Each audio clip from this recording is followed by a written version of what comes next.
ඉතින් කොහොමද යාළුවනේ මගේ මල් ටික චුට්ටක් බලන්න අද වැස්සෙන් ඉතින් පොඩි වීඩියෝ එකක් අරගෙන ආවා.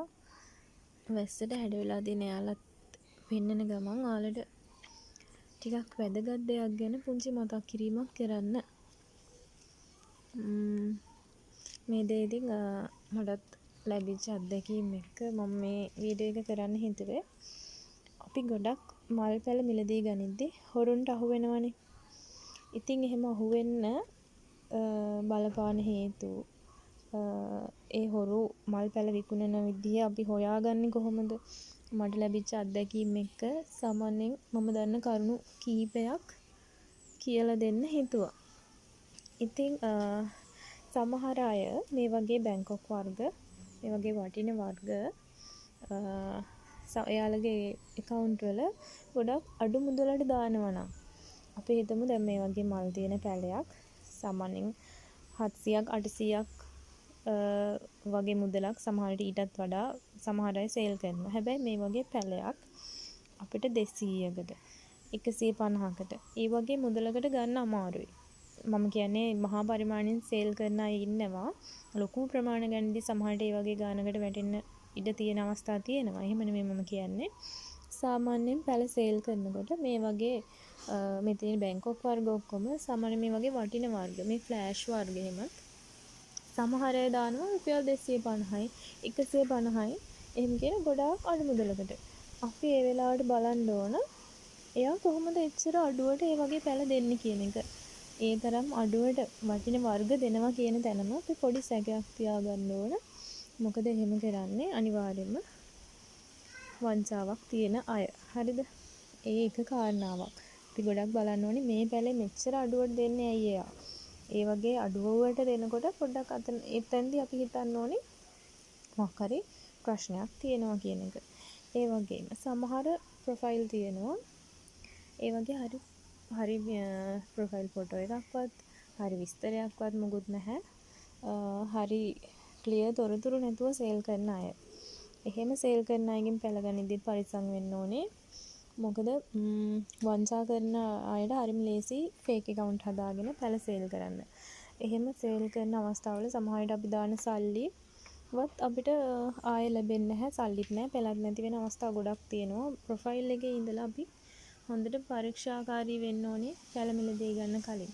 මොකද එහෙම මේ හොරෙන් ඒ කියන්නේ හොර විදිහට account හදාගෙන ෆේක් account හදාගෙන ගොඩක් අයට පැල සේල් කරනවා කියලා වංචනික විදිහට මුදල් අපෙන් ලබා ගන්න පුළුවන් අවස්ථාව තියෙන. ඉතින් අපි කල්පනාකාරී වෙන්න ඕන. ඒ වගේ අයගෙන් පැල ගන්න කොටත්. එතකොට තව කාරණාවක් තමයි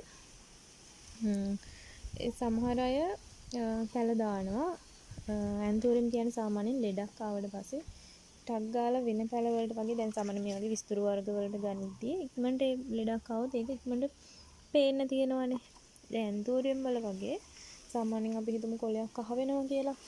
ඊළඟ කොලේ කහ වෙන්න සාමාන්‍යයෙන් දවස් 3ක් 4ක් යනවා. ඒ අතරතුර ඒ පැලේ කෙනෙක්ට සේල් කරන්නත් පුළුවන්. ඒ වගේ පැල ගොඩක් වෙලාවට එහෙම පැලත් අඩු මුදලකට දානවා. මමත් එහෙම මිලදී අරගෙන තියෙනවා. මේ බලන්නකෝ මේ පැල තියෙන විදිහ මේ තියෙන ලිලි ඒ පැලේ මට පැලයක් වන්න රුපියල් 200ක් වගේ ටිකක් මේක මගේ ළඟ තිබ්බ පැලයක්. මේ වගේ පැලයක් රුපියල් 200ට දෙන්නම් කියලා. ඉතින් ඒ පැල ටිකත් මැරිලා ගියා. ඉතින් ඒ වගේ ලෙඩ තියෙන පැල ගොඩක් අඩුවට සමහරු දානවා. ඉතින් එතෙන්දිත් අපි පොඩ්ඩක් හිතන්න ඕනේ පරීක්ෂාකාරී වෙන්න ඕනේ. මේ තරම් අඩුවට දෙන්නේ කොහොමද කියන එක. එක්කෝ ඒ පැල වලට මොනවා හරි ලෙඩක් තියෙන්න පුළුවන්. එහෙම පැල ගොඩක් අය සේල් කරනවා. එහෙම ගොඩක් අඩු මුදලකට. මොකද එයාලට ඒ පැල මැරෙන නිසා කීයට දුන්නත් පාඩු නැති නිසා. ඉතින් ඒක හරි තොරතුරක් නැති Facebook account. එතකොට ගොඩක් අඩු මුදලට දාන එක. ඒ වගේම පැලවල ෆොටෝ ඉල්ලනවනේ අපි. පැලවල ෆොටෝ එකක් ඉල්ලුවාම සමහර අය කියනවා ඔය පේජ් එකේ දාලා තියෙන පැලම තමයි දෙන්නේ මිස් කියලා. එතකොට එහෙම කියලා අපි ඉල්ලන පැල ටික නෙමෙයි වෙන පැල ටිකක් එයා එවනවා. ඉතින් එතෙන්දිත් ෆොටෝ එකක් දාන්න තියෙන මැලිකම එතකොට පැලයක් අපි බලන්න වීඩියෝ කෝල් එකක් හරි අපිට පොඩ්ඩක් එහෙම කිව්වමත් ඒක මග අරිනවා නම් එතනත් අපි ගොඩාක් සැලකිලිමත් වෙන්න ඕනේ. හොරයක් නැත්නම් අපිට පෙන්වන්න පුළුවන් නේ. දැන් අපි උනත් සේල් කරද්දී කස්ටමර් කියනවා නම් අපි ඒ පැල ඕන වෙලාවක එයාට පෙන්වන්න ලෑස්ති වෙලා ඉන්නවා. සාමාන්‍යයෙන් අපි වැඩක් කරනවා නම් මොන හරි වැඩක ඉන්නවා නම් එක්ක ඒ කස්ටමර්ට අපිට වෙලාවක් දෙන්න පුළුවන්. මේ වෙලාවට මම දෙන්නම් ෆොටෝස්. එහෙම කියලා පැහැදිලිව විස්තර දෙන්න පුළුවන්. පැහැදිලිව විස්තර දෙන්නෙත් නැත්තේ සමහර ගොඩක් හොර වැඩ කරන ව්‍යාජ ලෙස මුදල් වංචා කරන අය තමයි එහෙම කරන්නේ. එතෙන්දිත් හිතන්න ඕනේ අපිට ඉතින් පැලේ ගනිද්දී අපිට පුළුවන් වීඩියෝ කෝල් එකක් අරගෙන බලන්න. එහෙම සැකයක් හිතුන අවස්ථාවක අපිට පුළුවන් කෙලින්ම වීඩියෝ කෝල් එකක් අරගෙන බලන්න කියලා. කෑෂ් ඔන් ඩෙලිවරි ඉල්ල ගන්න පුළුවන්. එතකොට අපිට පැල බලලා දෙන්න පුළුවන්. එහෙම දෙන්නේ නැහැ කියන්නේ එහෙම අයගෙන් පැල ගනිද්දී පොඩ්ඩක් කල්පනාකාරී වෙන්න ඕනේ. ඉතින් අපි ගොඩක් අමාරු වෙන්නේ මුදල් හම්බ කරන්නේ මේ දවස්වල ආර්ථිකයත් එක්ක හැම කෙනෙක්ටම මුදල් ප්‍රශ්න තියෙන්න පුළුවන්. ඒ වගේම බිස්නස් එකක් කරද්දී වුණත් අපි හිතන්න ඕනේ අපි කරන දේ සාර්ථකව අවංකව කරන්න ඕනේ. මොකද අපි එහෙම කරන තරමට තමයි අපේ සාර්ථකත්වය තීරණය වෙන්නේ. ඉතින් මේ වගේ නිරෝගී පැලයක් අපි කස්ටමර්ට දෙන්න ඕන.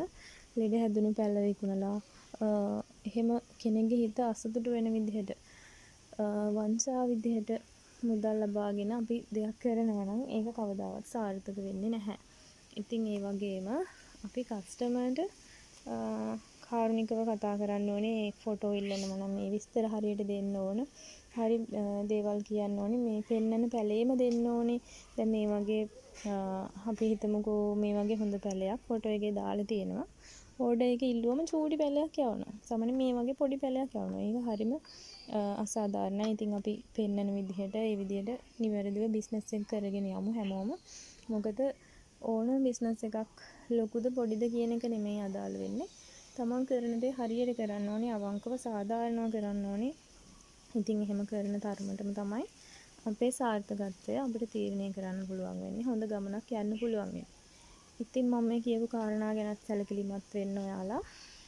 වීඩියෝ එක හොඳයි කියලා හිතනවා නම් ලයික් එකක් දාන්න. ෂෙයා කරන්න තවත් කෙනෙක්ට බලන්න. ඔයාලගේ අත්දැකීම් තියෙනවා නම් මේකට කමෙන්ට් එකක් දාන්න. හැමෝටම දැනගන්න.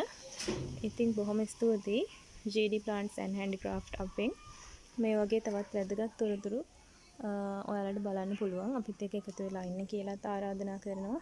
ඉතින් හැම දිනාටම සුබම සුබ දවසක් කියලා ප්‍රාර්ථනා කරනවා.